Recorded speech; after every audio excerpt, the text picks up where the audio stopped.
স্বামী বিবেকানন্দর ছবি এঁকে ইন্ডিয়া বুক অব রেকর্ডসে জায়গা করে নিলেন পাথর প্রতিমা থানার রামগঙ্গার বাসিন্দা সমর মণ্ডল।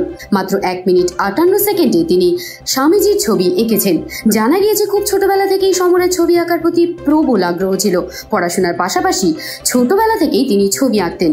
তবে বাবা দিনমজুর হওয়ায় পরিবারের খুবই অভাব ছিল। অভাবের সংসারে কষ্টকে সঙ্গী করেই তিনি পড়াশোনা ও ছবি আঁকা শিখেছেন। অতীতেও তিনি ছবি এঁকে বিভিন্ন রাজ্যে ও দেশে পাঠিয়েছিলেন। গণেশ দেবের মূর্তি এঁকে অতীতে সমর নেপাল আর্ট কাউন্সিল থেকে সম্মানিত হয়েছিলেন। ভালো ছবি আঁকার জন্য উড়িষ্যা বুদ্ধ আর্ট গ্যালারি থেকেও তাকে সম্মানিত করা হয়। এ বিষয়ে চিত্রশিল্পী সমর মণ্ডল বলেন, ছোটবেলা থেকেই বিভিন্ন ছবি আঁকি।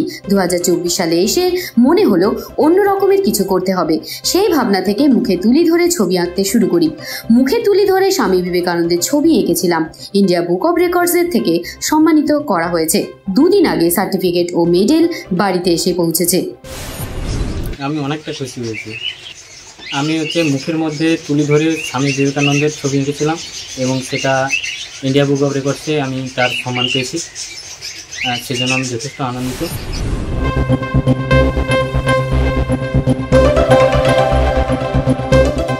বিবি বাংলা নিউজ টিম।